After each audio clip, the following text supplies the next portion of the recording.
ये जवान पूरी तरह से पॉलिटिकल है। ये जवान जेएनयू वाले नारे भी लगाता है। ये जवान जो है ना बड़ा विचित्र है, और इसी की समीक्षा हम कर रहे हैं अपने इस एपिसोड में। नमस्कार, मेरा नाम है मनीष शर्मा और आप देख रहे हैं जन गण मन रिएक्ट्स @JGM रिएक्ट्स। अब ये सवाल है कि मैं ये क्यों कह रहा हूं कि ये जवान पॉलिटिकल है। आमतौर पर सेना जो है वो न्यूट्रल रहती है, जो जवान होता है वो न्यूट्रल रहता है, वो पॉलिटिकल बैकग्राउंड उसका कुछ भी हो, लेकिन सेना धर्मनिरपेक्ष है, सेना राजनीति निरपेक्ष है। लेकिन ये जो जवान है, जिस जवान की हम बात कर रहे हैं, ये जवान न्यूट्रल मुझे फिल्म में नजर नहीं आया है। ये मेरा मानना है। देखिए, मैं कोई फिल्म समीक्षक तो हूं नहीं और मैं फिल्म का आंकड़ा जरूर पेश करता हूं, लेकिन मैं फिल्म को उस लिहाज से देख रहा हूं जो मैंने देखा है। आपके विचार इससे कुछ अलग हो सकते हैं, लेकिन मैं जो मान के देख के आया हूं, जो मुझे समझ में आया है, वो मैं आप तक पहुंचा रहा हूं। हो सकता है आप इससे इत्तेफाक रखें, हो सकता है इत्तेफाक ना रखें। पहली बात, इस फिल्म के अंदर एक तो मनी हस्त से थोड़ी कहानी ली गई है, दैट्स फाइन, हम इंस्पायर होते हैं, वो कोई गलत बात नहीं है।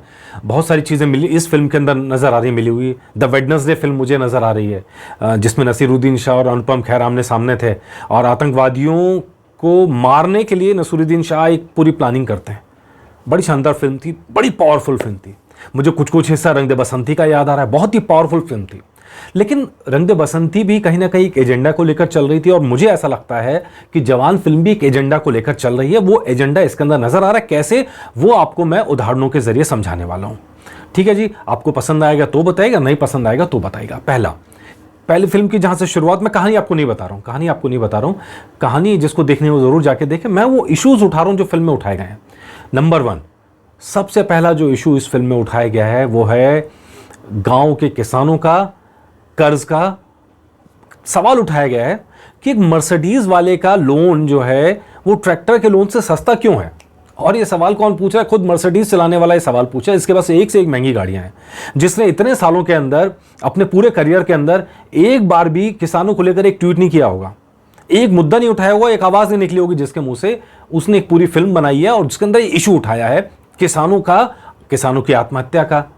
10,000 किसानों की आत्महत्या का इशू यहां पर उठाया गया है। 40,000 करोड़ के लोन का, उद्योगपतियों को दिए हुए लोन का इशू उठाया गया है। तो जब ट्रेन का हाईजैक होता है तो कृषि मंत्री को बुलाया जाता है, उनसे सवाल जवाब किए जाते हैं, जिसमें सारे मुद्दे उठ के आते हैं। और फिर उसमें एक जो लड़की है चीफ के गैंग की, उसकी एक कहानी सुनाई जाती है, कैसे कृषि लोन के चक्कर में, लोन नहीं चुका पाने के चक्कर में, 40,000 का लोन नहीं चुका पाने के चक्कर में उसकी मौत हो जाती है। तो इमोशनल कहानी, काफ़ी इमोशनल कहानी, इसमें कोई शक नहीं, काफ़ी इमोशनल कहानी है, और गांव के किसानों से जुड़ा मुद्दा है, और कहीं ना कहीं देश से जुड़ा मुद्दा है। लेकिन जो मुद्दा कहा जा रहा है 40,000 करोड़, ऐसे ही आरोप तो विपक्ष लगा रहा है सरकार पर, केंद्र सरकार पर। कह रहा है कि आपने उद्योगपतियों के कर्ज माफ कर दिए। जो भाषा विपक्ष बोल रहा है वही भाषा शाहरुख खान इस फिल्म में बोलते हुए नजर आ रहे हैं, और यही वजह है मैं कह रहा हूं ये जवान पॉलिटिकल है। ये जवान पॉलिटिकल भाषा बोल रहा है, और जवान का मैसेज भी कहीं ना कहीं पॉलिटिकल है। ये सिर्फ इमोशनल फिल्म नहीं है, ये एक एजेंडा वाली फिल्म है, ऐसा मुझे लगता है। चलिए, अब बस पूरी इसमें कहानी में दिलचस्प है कि ना तो महाराष्ट्र सरकार का नाम लिया गया कि भैया जो कृषि मंत्री वो कहाँ के हैं, महाराष्ट्र सरकार के, केंद्र के ने नाम लिया, और नाम जिसका लिया है वो सिस्टम है। पूरी फिल्म सिस्टम के खिलाफ है। जैसा मैंने पिछले वीडियोस बनाए थे तब भी मैंने कहा था, ऐसा लगता है कि पूरी फिल्म सिस्टम के खिलाफ है। ये पूरी फिल्म में सिस्टम पर वार किया गया है, वो सिस्टम जो किसी पार्टी का नहीं है, डेफिनेटली नहीं है। उस सिस्टम में कभी कांग्रेस का राज आता है, कभी बीजेपी का राज आता है, कभी शिवसेना का राज आता है, तो कभी शिंदे जी का राज आ जाता है, कभी पार्टियां चेंज होती रही, लेकिन सिस्टम नहीं बदलता है। लेकिन आमतौर पर जो किसानों की मौत की समस्या है वो महाराष्ट्र से जुड़ी हुई समस्या ज़्यादा है, जहाँ पर खेती जब सूख जाती है, सूखा पड़ जाता है, किसान आत्महत्या करते हैं। राजस्थान के अंदर आपको ये नहीं मिलेगा। राजस्थान के जो किसान हैं वो ज़्यादा जिजीविषा वाले लोग हैं, क्योंकि वो सूखे का सामना करते रहे हैं, उन्हें जीने का हुनर मालूम है। लेकिन कहीं ना कहीं महाराष्ट्र के अंदर ये खबरें ज़्यादा आती हैं कि किसानों ने आत्महत्या कर ली। तो कहीं ना कहीं एक मैसेज यहाँ पर दिया गया है किसानों की आत्महत्या को लेकर। मैसेज में कोई दिक्कत नहीं है, लेकिन अब सवाल यह है कि क्या ये पॉलिसी होनी चाहिए कि उद्योगपतियों का जो कर्ज है वो माफ़ किया जाए कि ना किया जाए। अब ये बहुत बड़ा सवाल है। अब खैर चलिए, इस पे आप लोग विचार करिएगा इसके ऊपर कि इससे आप कितना सहमत हैं, कितना सहमत नहीं है। लेकिन जो इशू उठा है वो मैंने आपके सामने ला के रख दिया है। अब यहाँ पर दूसरी बात, यहाँ पर एक सीन है जहाँ पर स्वास्थ्य मंत्री पर गोली चलती है, राइट जी। अब स्वास्थ्य मंत्री कहाँ का ये भी कोई जिक्र नहीं है, लेकिन स्वास्थ्य मंत्री पर गोली चलती है और फिर साथ में सवाल आता है उनका इलाज उसी अस्पताल में हो जहाँ पर जो उन्होंने बनाया, जिसकी हालत बहुत ख़राब है। कई जगह अस्पताल के अंदर जाले लगे हुए दिखाई देते हैं, बहुत ख़राब हालत है, हम सब जानते हैं। ये हमारा देश कोई विकसित देश तो है नहीं, हमारा देश विकासशील देश है और हम सब कहते हैं कि स्वास्थ्य सुविधाएं बढ़नी चाहिए। कोरोना के टाइम पे हमने देखा कैसी मारामारी थी, पूरे देश ने देखा। सरकारों की जो गलती है उसको तो उठाना ही चाहिए, इसमें तो कोई शक नहीं है। पूरे देश ने देखा ऑक्सीजन की कमी थी, कैसे हमारे हाथ पैर फूल गए थे, कैसे इंसानों ने दम तोड़ा, ये सब हमने दर्द महसूस किया।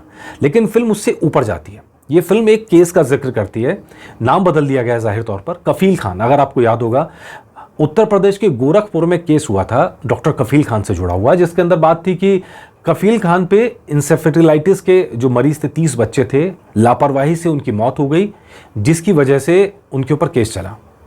अब यहाँ पर ऐसे प्रेजेंट किया गया है, अब वो अभी भी पुलिस की गिरफ्त में है।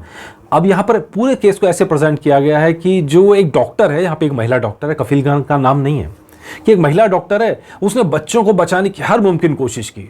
उसने हेल्थ मिनिस्ट्री के सेक्रेटरी तक को फ़ोन किया ऑक्सीजन के सिलेंडर के लिए, लेकिन वो सिलेंडर नहीं आए तो बच्चों की मौत हो गई। और जब बच्चों की मौत हुई तो सिस्टम ने पूरा दोष उस डॉक्टर पर डाल दिया।